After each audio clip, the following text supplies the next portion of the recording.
दोस्तों, भारत में cab service का बाजार तेजी से बढ़ रहा है। जैसे ओला, उबर जैसी टैक्सी सर्विस कंपनियों ने इस सेक्टर में अपना वर्चस्व स्थापित कर लिया, लेकिन अब सरकार भी इस क्षेत्र में अपना कदम रखने जा रही है। केंद्रीय मंत्री अमित शाह जी ने हाल में घोषणा की कि केंद्र सरकार एक कोऑपरेटिव मॉडल पर आधारित नई टैक्सी सर्विस लॉन्च करने की योजना बना रही है। इस सरकारी कैब सेवा का उद्देश्य ड्राइवरों को अधिक लाभ देना और उपभोक्ताओं को सस्ती सेवाएं प्रदान करना है। सरकार द्वारा प्रस्तावित कोऑपरेटिव रन टैक्सी सेवा ओला और उबर जैसी प्राइवेट कंपनियों को बड़ी टक्कर देने के लिए तैयार की जा रही है। इस सेवा का मुख्य उद्देश्य ड्राइवरों को ज्यादा लाभ और सशक्तिकरण देना। मौजूदा समय में कैब एग्रीगेटर्स ड्राइवरों से बड़ी कमीशन राशि वसूलते हैं, जिससे उनकी आय सीमित होती जा रही है। लेकिन नए मॉडल में ड्राइवरों को सीधे मुनाफा मिलेगा और उन्हें किसी निजी कंपनी को भारी कमीशन नहीं देना होगा। दोस्तों, इस नई वाली योजना में जैसे अब क्या होगा, जैसे अभी कमीशन नहीं देना होगा, तो इस नई वाली जो सरकार जो नया वाला लेके आ रही, ऐप लेके आ रही, इसमें ड्राइवरों की मौज ही मौज होगी।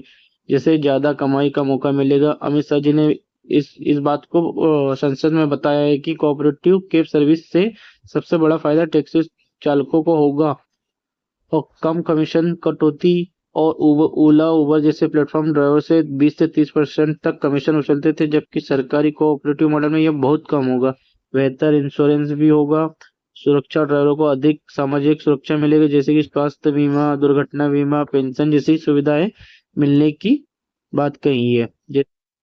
सीधे लाभ में हिस्सेदारी, सरकारी कोऑपरेटिव मॉडल में मुनाफे का एक हिस्सा ड्राइवरों को मिलेगा, जिससे उनकी आय में बढ़ोतरी होगी। ओला उबर को कड़ी टक्कर मिलेगी। दोस्तों, ओला और उबर जैसी कंपनियों ने भारतीय बाजार में अपनी मजबूत पकड़ बना ली, लेकिन उन्हें अक्सर कई विरोधों का सामना करना पड़ता है। ग्राहक अक्सर बढ़े हुए किराए और सर्च प्रोसेसिंग से परेशान रहते हैं।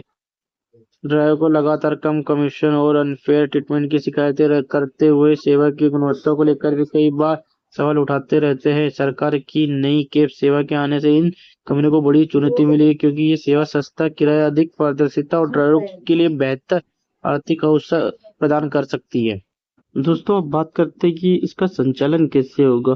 तो ये नई कैब सर्विस को कोऑपरेटिव मॉडल के तहत चलाई जाएगी, यानी ड्राइवर खुद इसके मालिक होंगे। ये सेवा सरकारी नियंत्रण में होगी और किसी प्राइवेट एग्रीगेटर पर निर्भर नहीं रहेगी। सरकार इस योजना को डिजिटल प्लेटफॉर्म के माध्यम से चलाने की योजना बना रही है, जिससे उपभोक्ताओं को आसानी से, जैसे कस्टमर को आसानी से टैक्सी बुक करने की सुविधा मिलेगी।